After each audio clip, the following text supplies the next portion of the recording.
Yes, welcome back. I think we can continue with our story. Yes. So you grew in a family where there was a lot of witchcraft and some There was a lot stuff. of witchcraft and such kind of things. And again, it was a family that was not well off. And kind of, I don't know how to call it. I don't know how to call it poverty. I understand. Yeah. You find that the parents are not able to provide. The grandmother is not able to provide. But I must say it is by God's grace that today I'm here. I'm educated up to the level I'm reached. It's because of God's mercies. We thank God. We thank God for that. Yes. So at that time when we were growing with my grandmother, by that time kwanza simu hazikuwa sana kule kwa kijiji. I understand. So the first time my mother went to work, alikuwa anaandikanga barua. Okay? Anaandika barua kule na anaweka pesa kidogo kwa hiyo bahasha, alafu anapea mtu.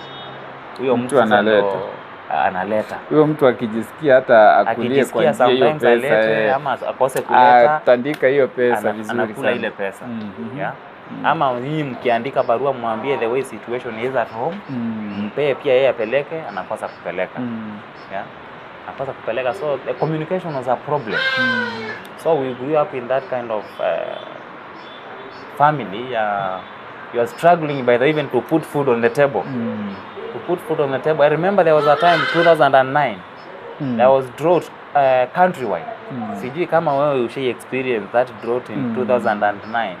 Let me believe I experienced. Yes. Wenye wanajua 2009 there was drought by the way. Okay. And countrywide hakukuwa na chakula. So kuna hii chakula nyingine watu ya relief food. Mahindi ya yellow. Sijui kama ushiona mahindi ya yellow. Nimeiona Ushago. Kwanza kuna hiyo mahindi mingi sana yellow. Kuna pia si zile za kupika popcorn but sio hizo yellow. Ukisiaga unga inakuwa yellow. Inakuwa yellow. Yeah, hizo ndo tulikuwa tunakula that time. This 2009. Hakuna maji, hakuna mvua, hakuna chakula.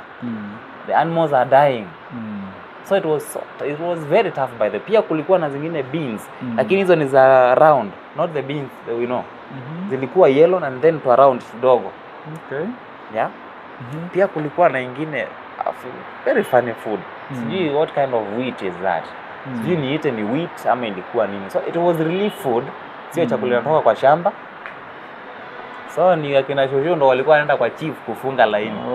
Kupachotewe kila mtu kilo moja na wekewe mafuta kwa kamkebe. Remember that time? So it was very tough by the way kwa sababu unaamka asubuhi na hakuna kitu cha kukula before you go to school. Going to school with an empty stomach, again it is not that easy. It's not easy. So sometimes I could even go for like weeks without going to school. But God is good. When I went to school, after those weeks, I could still emerge the best. Wow. Yeah, God gave me that kind of wisdom. God is gracious. Yes. And I could grasp what the teacher was teaching easily. Because life was not easy. Wow. Yeah. Nimesomea hiyo shule Nzilani Primary School up to class 8. And during my school time, whenever I went to school, teachers saw a leader in me. Teachers saw a leader in me. So I've been a student leader since I was in primary school. Prefect. Yeah, prefect. High school I've been a student leader. Prefect hapo nyuma walikuwa wanatupatia punishment. I've ever been a prefect in high school, also primary. Yes. But prefect, being a prefect is not also easy. It is not easy. Especially ukiwa Ushago huko. Yeah, nilikuwa prefect na but you know our time we used to hit students so badly. Even our time in high school, mtoto mwanafunzi akileta kichwa unamweka viboko. And you know we used to stand at the parade to give a speech and the teachers will also listen. They used to. Yeah. But although mimi sikupiga mtu, mimi nilikuwa mpole sana. Ni ile nimeaipigwa na prefect nikiwa form 1. Okay. Prefect alikuwa form 4 na mimi form 1 niko prefect, lakini prefect mwenzangu ananipatia punishment. You were prefect now? Yeah, prefect? Yeah. Okay. Tulikuwa tumekuwa that kind that power kidogo. Yeah. Because sio kitu yote unaenda kuripoti kwa mwalimu. Unajua students kuna wale watundu kidogo. Yeah. But because teachers have trusted you, ukiona anapita namna hiyo unamwekelea kidogo. Yeah. That is what we used to do. Mm. My story is very long. So The way I from grew, primary ukamaliza, which year did you maybe I finish? finished primary in 2015. Oh, 2015. 2015 is when I finished. So my primary. your grandmother was still there taking Grandmother care was of you. still there taking care Na alikuwa of us. mkali ama mi shosho na nilikuwa naogopa shosho. We had that freedom, by the way. Oh, okay. We had that freedom. It is you to choose what you want. It was very easy for us to end up in bad company. So it was you to choose what is good for you. So we had a lot of freedom. Although ukikaa ni kama unataka kukua mtundu sana, she was tough. Angekukimbiza na kuekelea. Because ako na nguvu, hata mpaka sasa ako na nguvu, she can run. I'm telling you, shosho yetu amekufa akiwa 100 and something, but she was very strong. She was still walking, walking.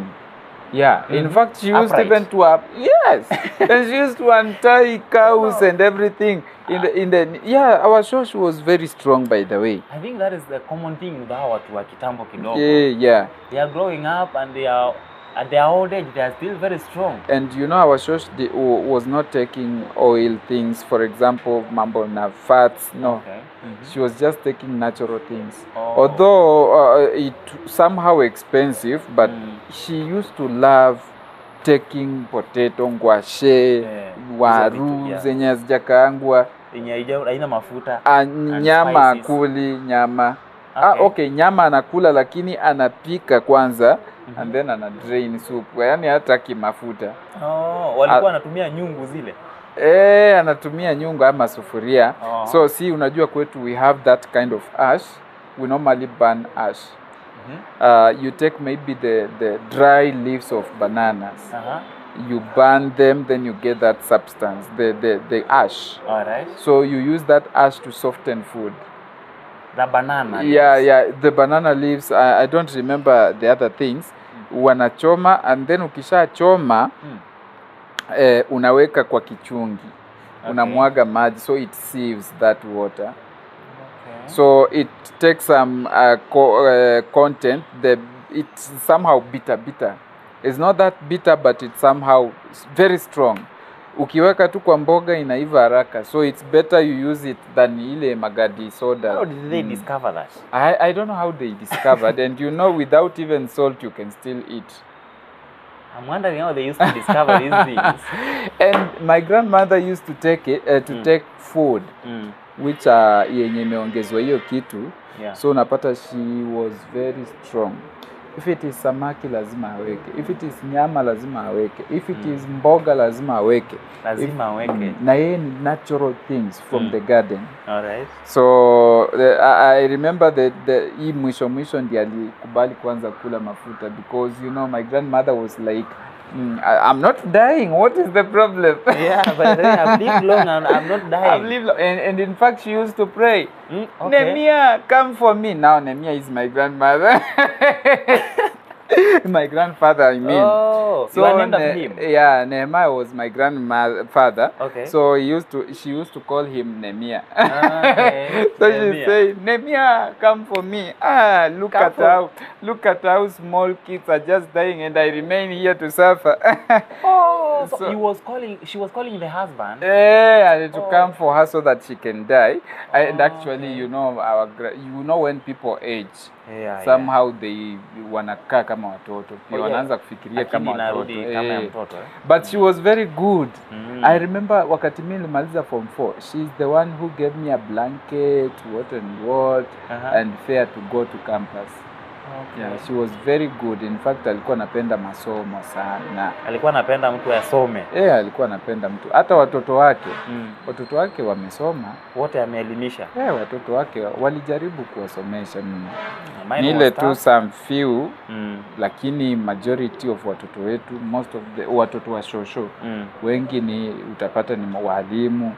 Lakini ukienda labda wajukuu ndio utapata madaktari, walimu. But kitu ya walimu imedominate sana kwetu. Familia yenu. Okay. Yes. Wow, so my grandmother was equally tough, but when you go to some extent. But freedom, I've grown up with a lot of freedom. So kama I've depended on my own conscience and discipline maybe. Kama ni kuingia bad company ningekuwa nishaingia kitambo. Mimi sio ule mtu wa groups. It's not easy to find me kwa groups za vijana. So but I've grown up with just that discipline. Mimi sijui ni Mungu tu amekuwa akiongoza maisha yangu. And it's God. Because kama ni companies ningekuwa nishaingia kitambo. I had a lot of freedom. High school unajua sasa I went to a boarding school. So I only used to see her just for weeks. For weeks, then I disappear again. I go back to the school. After school, sasa nimeenda campus tena. So mimi sijawahi jipata nikuwa na influence influence. I think it's also a choice. You know how God created human beings? We were created by what we call the free will. Yes, free will. Choose, yes. You choose what you want. You choose what you want. Na unajua watoto wengine wanafikiria ati because dunia imeharibika hata sisi tunaharibika. You know, even our time. Si ati dunia ilikuwa mzuri. So we had students wenye walikuwa navuta bangi. A lot of them. Kwa nini mimi sikuwa navuta? And we have seen them. We have seen them. We have grown up with them. We have grown up with them. But we never ended up choose. Yeah, we choose what is bad. We choose what is good for you. Yeah, exactly. Yeah. So hata wewe ukiwa hapo, if you are doing the wrong thing, you just choose the right thing. Choose the right Even thing. God has given us that freedom, and He say He has given us life and death. So we choose one. Nobody wants to die. Me, I don't want to die today. So I better choose life. Yeah, you better choose life. Nobody can choose the So wakati ulimaliza form 4, ukaingia ni campus. Wakati nimemaliza form 4, sasa ndo nimeingia campus. But most of my time nimespend na yeye. So the moment sasa time yetu ilianza kukua limited the moment I went to high school. Then after high school, nimeenda campus. I only see her once after some time. Yeah, but after that far, it is God's grace. So sasa ndio kama mama ndio baba tena. Shosho ndio amekuwa kama mama, ndio amekuwa kama baba. Wow. But the mother is still there. The father is still there. Now, do you get do you talk with maybe your parents or? My mother has just called me a few minutes. A few minutes later. Oh, so she still cares about her son. Still cares.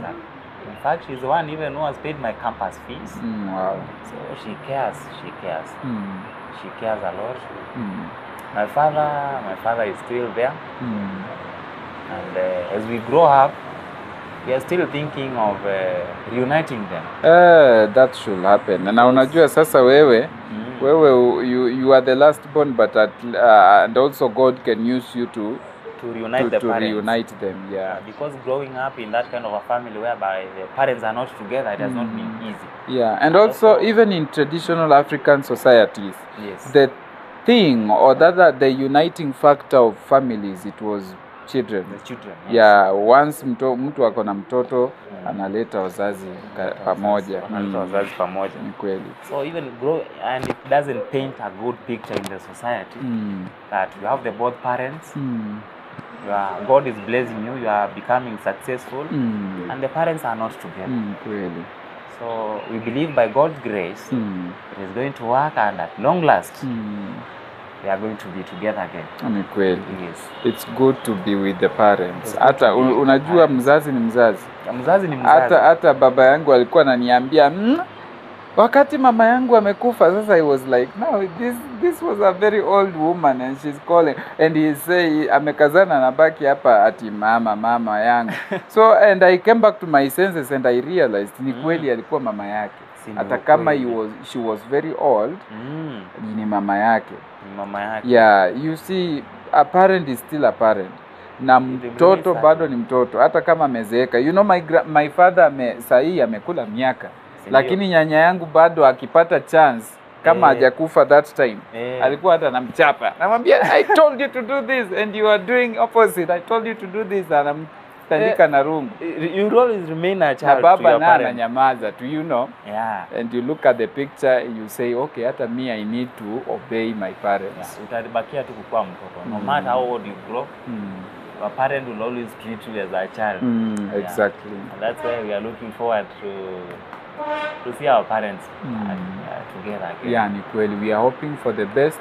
Najua they will be together Yeah, hata we kama unatuangalia na uko hapo, you can still, if you are separated, you can also consider going back, because actually, you know, God does not like divorce.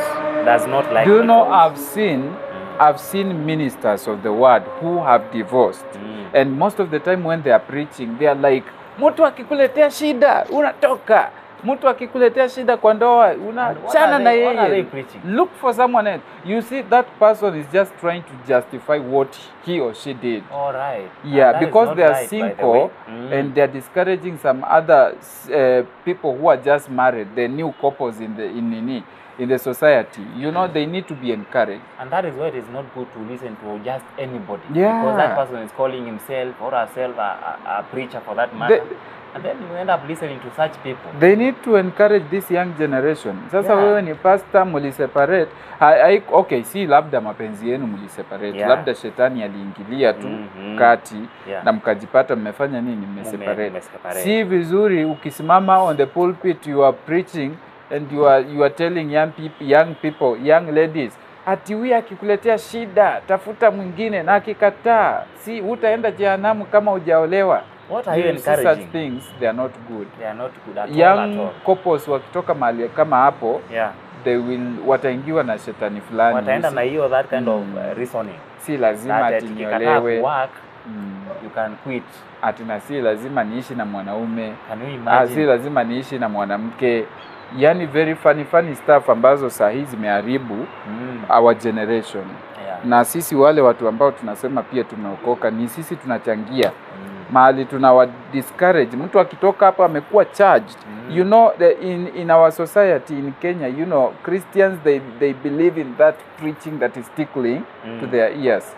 That is very sweet. You know, kuachana na ule mtu mumekaa naye mmezoeana, and then unasikia ni kama anakuchokesha. You feel good, you are going to be relieved. But again, God is against divorce. He's against divorce. Divorce is not good. Divorce is ungodly, and God does not like it. And I was trying to follow some teachings of the Bible, and I realized once you are married to death.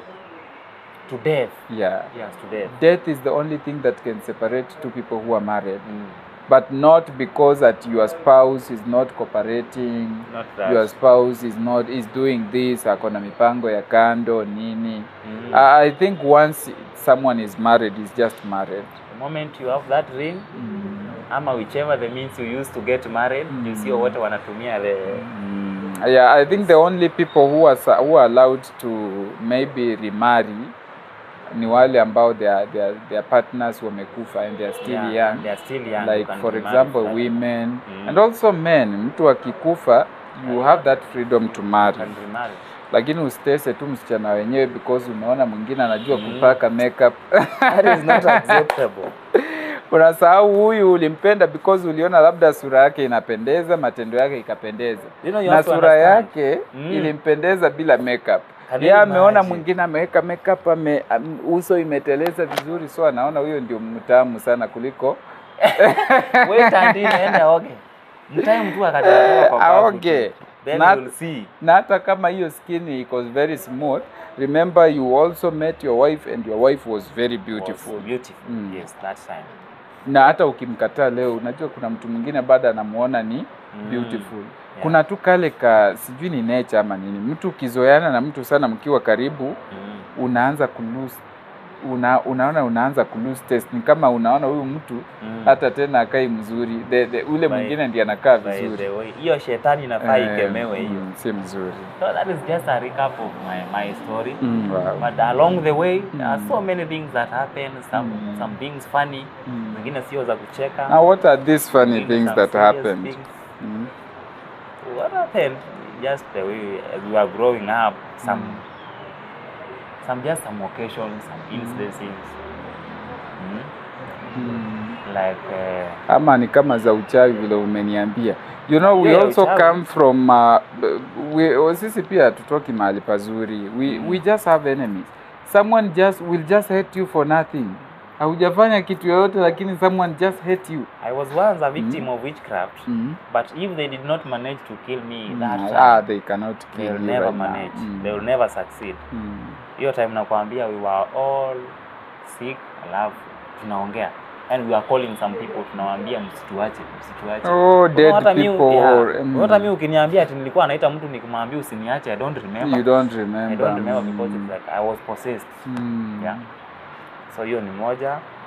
Nyingine ni struggles of life. I'm telling you. I'm telling you. To work, by the way. I've had to work. We do some casual works. At least to put food on the table. I understand. Kama kwenda kwa shamba ya mtu unamlimia kidogo hapa na pale. Lakini unaenda unatuangiwa kutoka hapa hadi kule. Alafu unalipa pesa alafu unapewa 200. Because you don't have otherwise. My God. You have to do it, and that is why we worked so hard in education to make sure that one day we are going to change the situation at home.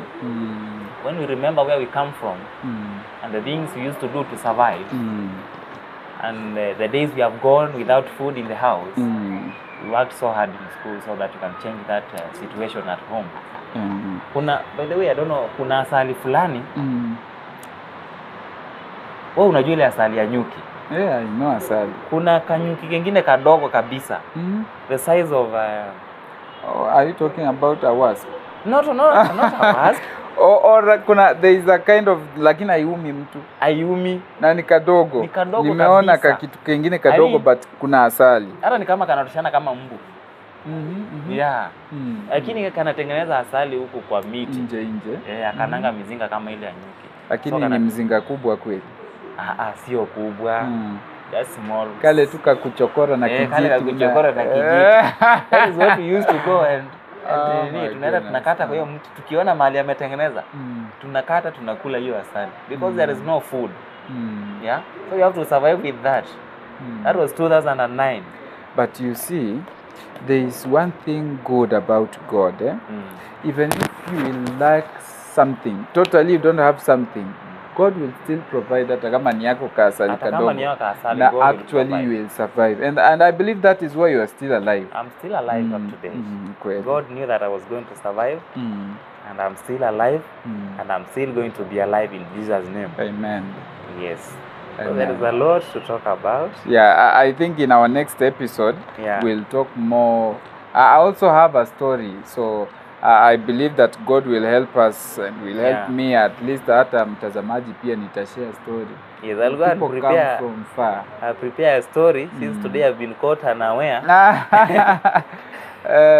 Ndio sasa nitaambia your viewers that story, an inspiring story.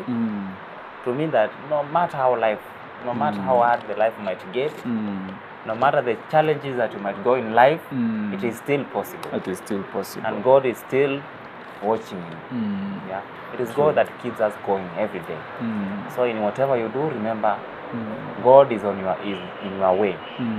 Yeah, ni Mungu by the way ametufikisha hapa. If it was not for God, we could not be here today. Yeah, there is a narrative, if not the Bible, that say if it were not for God, the enemy could have swallowed us alive. Of course. Yeah. By the way, why do we have enemies? I've kept on trying to... Do you know even God himself has an enemy? Satan. Yeah, Satan is God's enemy. So we must have an enemy too. But why? Because you know me, okay, huwa tunakosana na watu, but I've never just come to an extent ati nione mtu ni kama ni adui yangu. You know, we also have enemies even from home. Even our parents used to warn us ati huyu mtu ni mbaya. Okay, we have seen even people doing some witchcraft stuff. They pour at the gate when we are going to school, unaruka vitu zingine, dirty things, demonic things. Na ukienda shule unarudi ukiwa hai. So mama anakuambia because yesterday kulikuwa na uchawi imefanywa kwa gate, you use the fence. And me, because you know me, I was born again and I used to believe no witchcraft can touch me. Yes. Namwambia okay mom, nitapitia kwa fence, but wapi? Mimi nitapitia tu kwa gate, and thank God I like forgetting. That's I think we do not have an enemy. We have a common enemy, who is Satan. Satan, yeah. Yeah, like we human beings, we are not enemies. But devil just enters into people. Yeah, devil anatumia watu. So I think your enemy is not that person. I'm telling you, you know, there was a day I think this is a story for another day. But there Yes. was a day when I was going to school. You know, that person had done, when we were almost doing our KCSE, wana mwaga hizo matakataka zimechanganyika na damu, matawi imefinywa, inawekwa kwa kwa gate. So ukipita unaenda unaumia. But I thank God because I was never dead and I never died. That is why I'm still in front of the camera. Sijui kama ushaipata during that time kusoma primary school.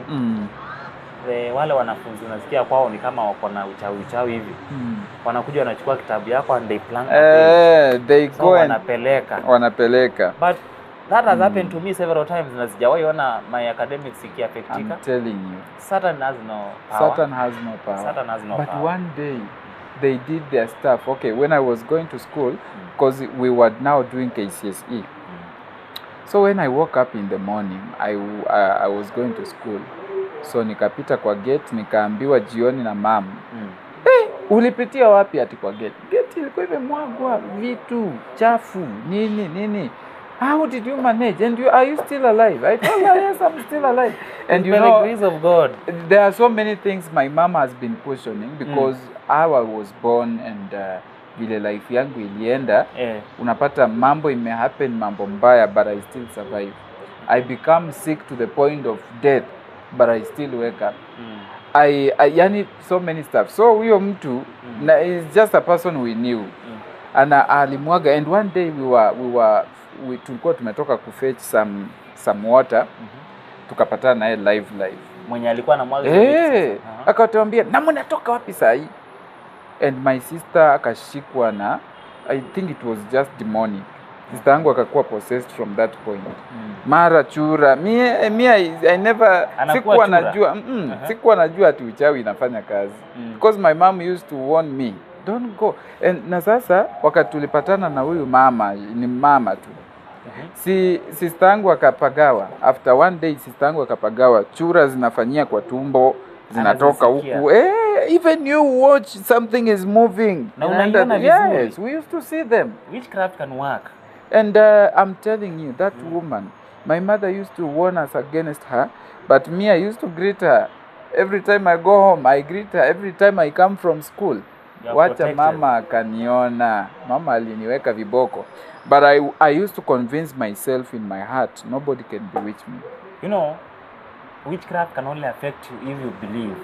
If you believe, it can really affect you. But I'm telling you, one day it worked. On your side now. Ilikushika. Sasa sijui ni mashetani ama ni witchcraft. What happened to you? Now when I woke up in the morning, I was going to school. I think it was just after all these stuffs happening. Okay. So I woke up in the morning and I was attacked by a big serpent. I tell you.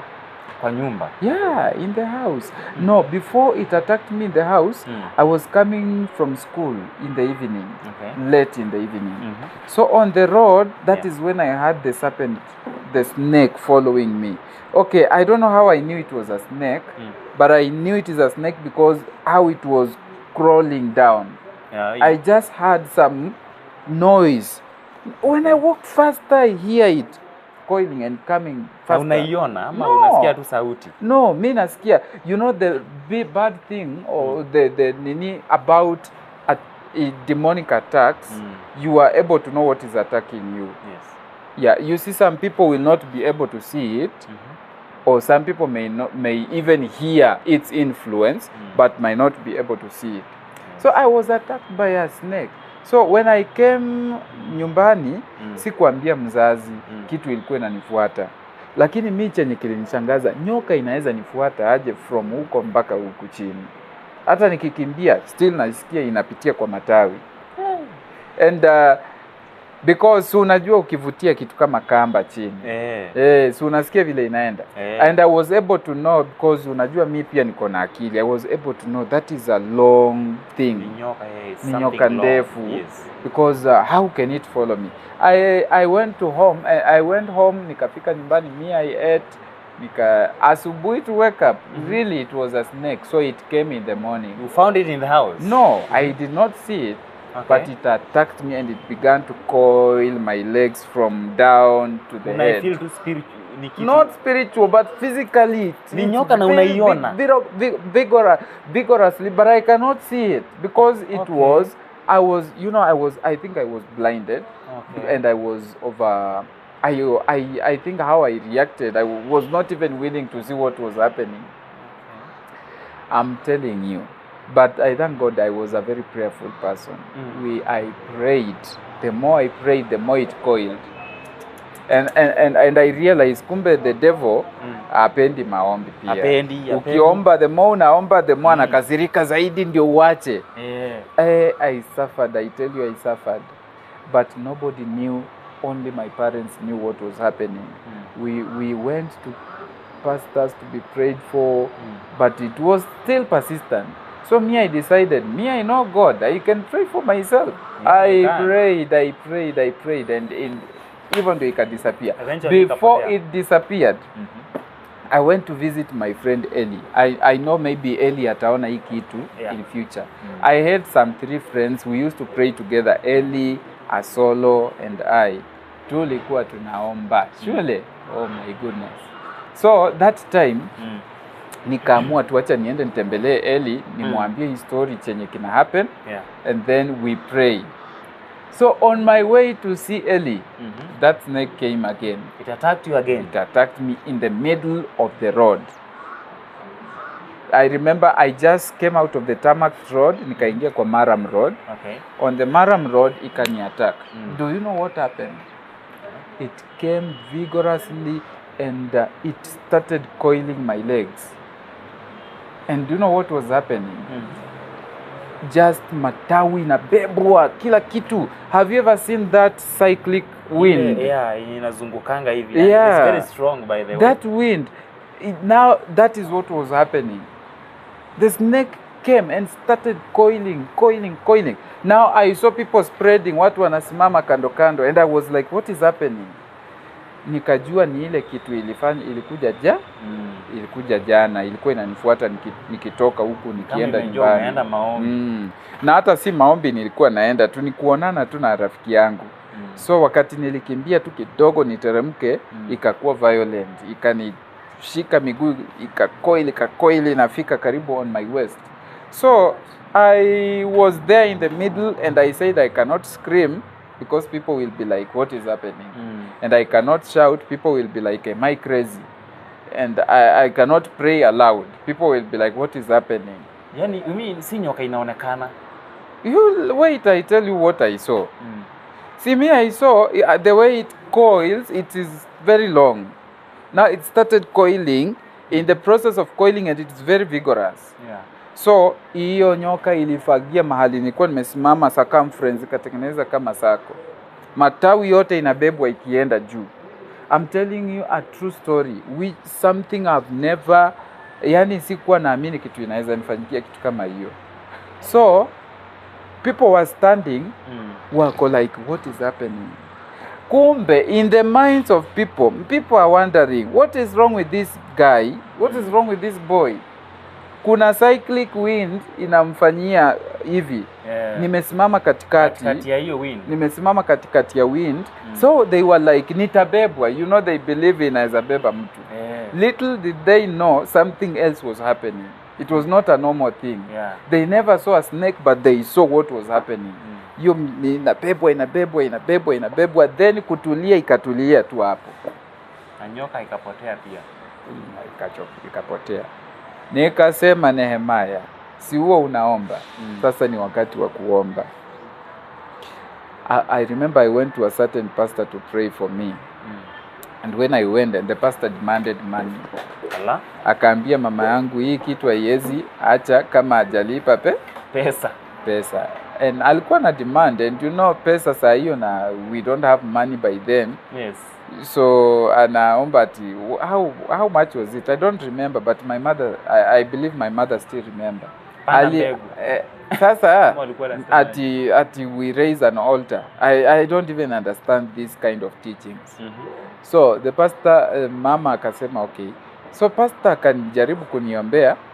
Nikasikia ametoka na associate pastors huko nje. Akasema hii hii iko na nguvu, hii si mchezo, ile kali ukiombea tu huyu itakushika. And I was like, what is the pastor saying? Nilitoka kwa hiyo church, and that was my last time to go into that church. Nikatoka, but nilijiuliza maswali, is it the pastor who know this thing better? Because before, I cannot mention his name. Yes, before he gave me some shoes. Okay. Yeah, the pastor gave me the shoes, and I realized these shoes were used shoes. So I used them. I used the shoe. And so after using the shoe, I think that is now, those are the things I started experiencing. It is very dangerous to trust everybody. Because you might not know, maybe he was one of those. Yeah. I realized maybe he wanted to initiate me in some demonic things. Yeah, satanism. And it failed. It failed. So one day, I prayed. I remained in school and started praying. Prayed. Now sikuwa hata nataka watu wakuje, because people used to know me, I'm a born again person, and we used to have fellowship with students, and God could actually do things when we were in high school. So singependa sana, sikuwa nataka hao watoto wajue hata mimi nimepatwa na shida. Waone ni kama kwani we tunaombanga pamoja and God normally works. So sikuwa nataka wakuwe na that picture ati hata mimi nimekuwa attacked. So I was afraid, and I never told them. But I was questionable. The issue about shoes and so many stuff happened, and mi nikasema okay, I think this church, I will stop going to this church na nitafute Mungu. I prayed and it stopped. And so that is after so many experiences. I had so many battles. I don't know why, but I've had so many battles. Today it was your story. I think msikilizaji nitakuja na hizo stories, and I'll let you know what happened and why am I still alive. I think God knows why I'm still alive. Satan must test you. Yeah. Even Jesus himself was tested. Jesus was tempted. Satan must come your way na kuwekea vizingiti fulani. But sometimes unaonanga it is too much. Yeah, because in our family you'll get, I think most of the problems I've encountered, not even a single person in our family has encountered them. Be it sicknesses, be it spiritual battles, you fight things, be it what and what, name all of them, name them. You know, the more closer you are to God, the more Satan will attack you. I tell you. Maybe that is the reason you have suffered more than the rest. Nimetoka mpaka primary, I remember there was a time, oh my goodness. Yani hizi story ni mingi, but nikiangalia life yangu from primary school, hata achana na primary, hata before nizaliwe, my mother told me I was the last born. But she went to hospital and she used to give birth herself mpaka na separate the umbilical cord ye mwenyewe. But you, lakini wakati ilifika to the last born, until the doctor were like, what is the problem? Is it your first time to give birth? No, this is my 10th baby. What is happening? And what is happening? Ilikuwa shida. Kuzaliwa shida, ndo hiyo magonjwa ikaanza, nini vituko. Nikikuwa mkubwa, nikiendelea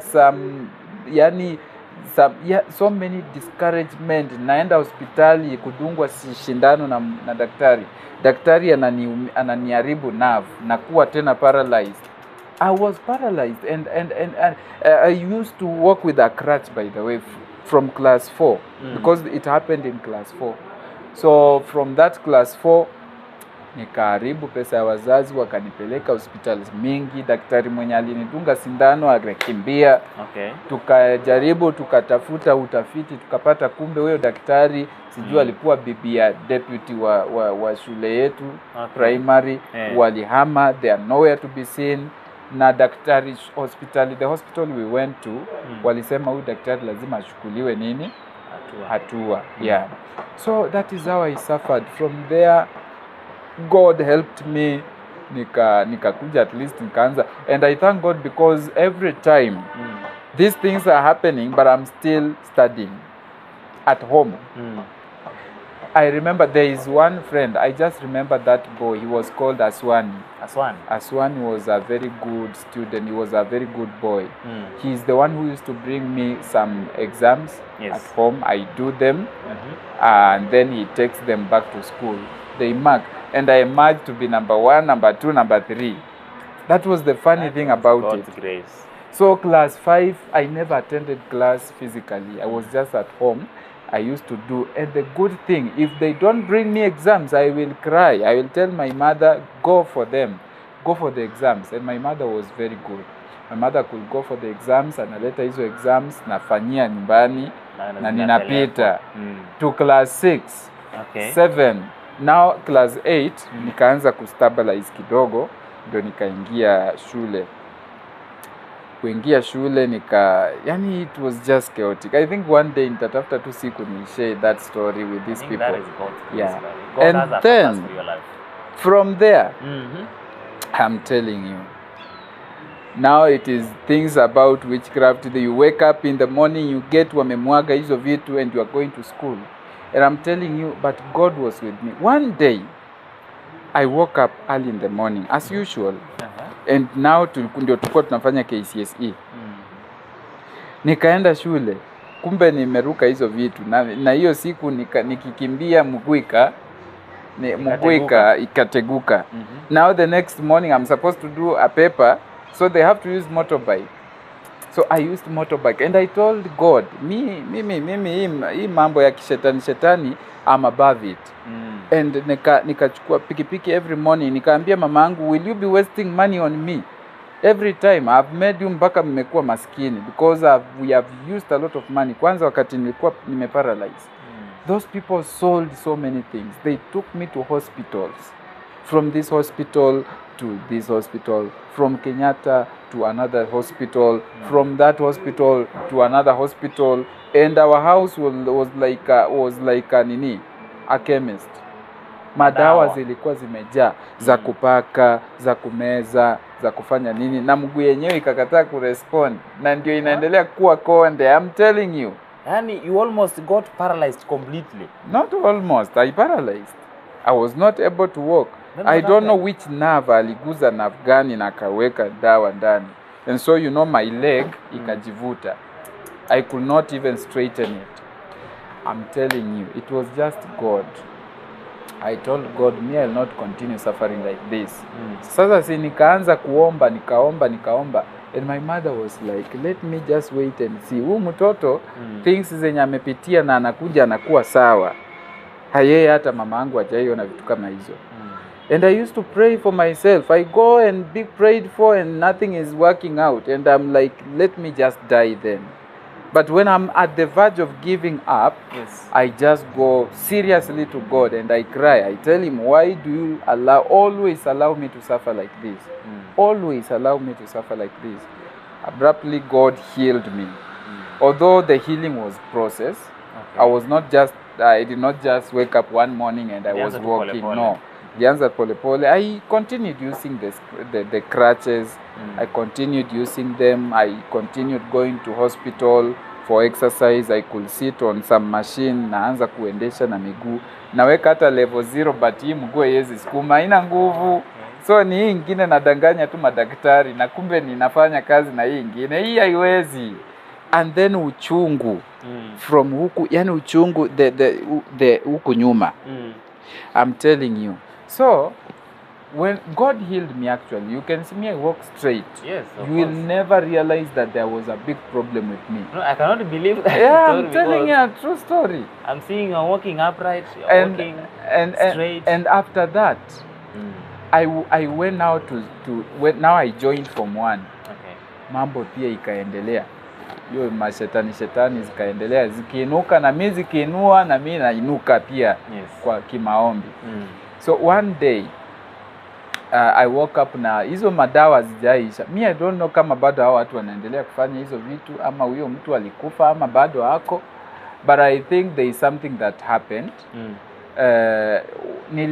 Niliamka asubuhi na kuna mtoto, I don't know if I'm going to mention the name of that don't boy. Mention the name for security nilitoka purposes. Kwa nyumba na nikaelekea shule.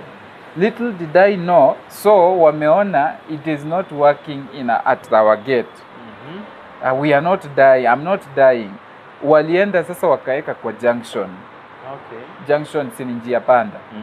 So hapo kwa junction kumbe ukivuka hizo vitu unaenda either ufure miguu then zipasuke ukufe.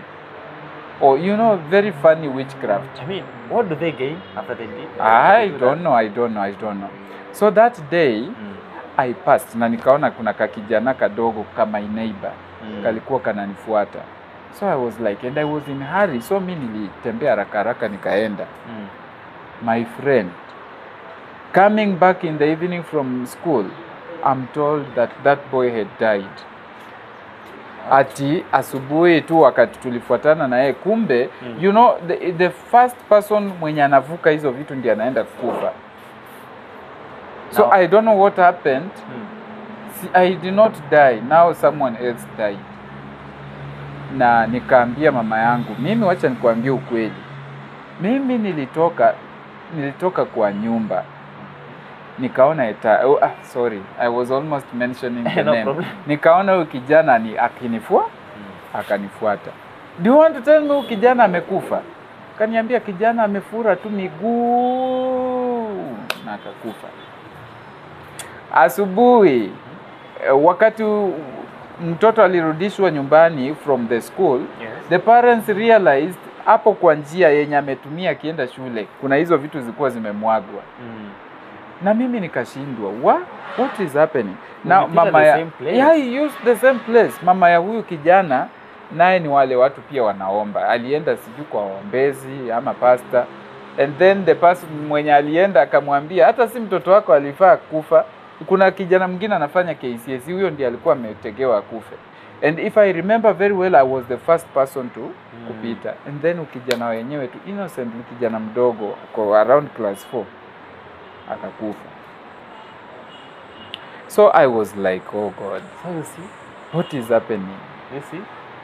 But unaona mitego yenye unaekewa na shetani, but Mungu anakuwezesha tu unaipita and nothing will happen to your life. But on my side again, I felt it was not fair for the boy to die. Because actually, okay, I'm that kind of a person mwenye napenda mtu mwingine apitie kitu labda mimi ningepitia. Because I felt it was very unfair na ilileta kilio mingi kwa wazazi wa huyo mama sana, au huyo mtoto sana. Kwanza mama mpaka wakajua ni akina nani walifanya hivyo. So mama alikuwa na that bitterness. Mpaka hata ukapata maombi. Sasa she was a prayerful woman, she used to go to church. Akafifia, akashangaa, how can God just rob my child and I serve him? So that woman I feel that bitterness na ikaleta some enmity between wale walifanya hivyo, because she unfortunately mali alienda kwa maombi aliambiwa ni nani alifanya hivyo. Of course there will be enmity. It must be there. There was enmity na you cannot tell me you'll be friends with guys who I'm telling you. So God has worked. God has worked. And I'm telling you, God has worked. And when I was still little, I used to do some crusades. I used to see people. I went to another crusade. This is also a story, but let me just say it. I thought I have a story. I went to a crusade when I was still little, when I was still young. And the story, they were the crusade, they were praying, not praying. They prayed, and I just liked it. And then they started singing. Okay. We serve a bing bingo, we serve a bing bingo. And I was like, what is bing bingo? Okay, ni ile tu nimeelewa juzi. They used to say we serve a big God. Oh. And for me, when I was still a child, I used to think it was bing bingo. Hata mimi nikiwa high school bado nimekuwa tu nikifanya big bingo. Ni ile sasa siwezi elewa hiyo song inamaanisha nini. We serve a big God. But vile wale walikuwa wanatamka. So unaona hata mimi nikaona ati big bingo. So I just nilikuwa nasema tu big bingo. So unaona nikaona si wametumia speakers like these speakers which are here. Yes. Wametumia big speakers na anatumia microphone na sauti inatokea huko. Nikatamani sana kutumia, lakini sasa ni watu wazima, siwezi enda kuchukua microphone nitumie. So I had that zeal. I think that is where I'm called to. That is what I'm called to do. Yes. So one day nikakaa chini nikafikiria, what am I going to do? At least hata mimi nikuwe na crusade zangu. I stole some of my neighbor's radio. Radio ile tu ya kawaida. Nilipa radio ya jirani yangu alikuwa anapenda, ananisumbua. Na sasa nimeshatoka huko crusade, the next day nasikia hiyo kitu inaimbia kwa neighbor. Aliwisava big bingo. Sijui ni Pastor Pius Mwira ameimba hiyo kitu ama nani. We serve a big bingo. Mimi nikasikia hiyo big bingo na ni vile niliona wamama wanacheza vizuri wakiimba. Na hiyo radio mimi nitapita nayo. Nilingoja neighbor ameenda, sijui alienda wapi, na mimi nika creep into the house. Okay, I stole the radio. Kwa mlango, wewe unacheza. I need that thing. I need to do a crusade. You know, my intention anyway was good, but what I did was wrong. I think you are still very young. I was still very young. So I stole that radio, and it was zile radio za kitambo, CD changer. Ziko na speaker huku na speaker ingine huku, na inawekwa tape na inawekwa radio. Nini CD, cassette, CD. Cassette. So nikaona hii nitabebea wapi? Nikaiachilia kwa hiyo nyumba, nikarudi nikachukua ndoo. Ukaweka ndani ya ndoo? Ndoo ile ya 20 liters. Nikaweka ndoo, lakini baada haingii yote. Nikaona hii nitazikwa. Nikatumia tu hiyo ndoo. So mikono iko huko. Nilikuwa mdogo, nikabeba nikaenda nayo mpaka kwa my room. Okay. Nikasema kwanza, before niweke crusade, I think I want to see these people who sang inside the radio so that they can help me to do the crusade. Watu wanaimba hapo. Walikuwa wanaimba bing bingo. So ndio nataka wanisaidie. Thank you so much for watching. If you want to No, you must tell us that story. What happened? No. Before you saw those people. I will tell them because I know pia hiyo familia niliibia wanaweza kuwa wananifuatilia. But thank God I'm cutting this story because I will share the whole story. Yes. Mtatufuatilia, I will share that story. But my intention was very clear. Even God knew. God knew. And that is why something bad was supposed to happen, but it never happened. It never happened. But it happened to the... I'm sorry about it, but I'm not going to mention it. But I think God just had the reason why I should not die or perish at that time. Yeah. And so, hiyo radio nitawaelezea in another episode what happened. What happened to the radio? What happened to the radio. Did you see the fellows inside the radio? I did not see anyone. I just saw some very little stuff. Some wires. Some wires. And so what I did, I just disconnected, nikang'oa hizo wire, nikafunga wire, connect zikuwe ndefu kama zile za crusade. Upate microphone sasa. So nikaenda kwa, si unaona popo paipai. Paipai kuna zile matawi ya paipai. So unaona ni tube.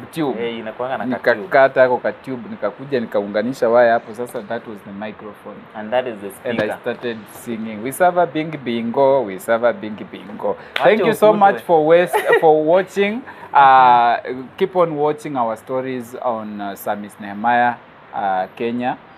And continue listening to our show, which is My Story. And if you like if you like me to give you that story, let's meet next time. I'll give you the entire story. What happened and what happened? Did my parents find the radio inside the house? Of course, I'll let you know what happened. And from there, I'll also give you more and more stories. Thank you so much, guys, for watching. Continue supporting us by subscribing and by sharing these videos. And God will bless you abundantly. Thank you so much. Mboya, do you have anything to say before we go offline? Just to say goodbye.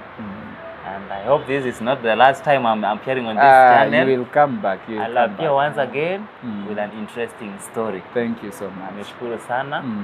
Share the video, subscribe, and be blessed wherever you are. Thank you so much. God bless you.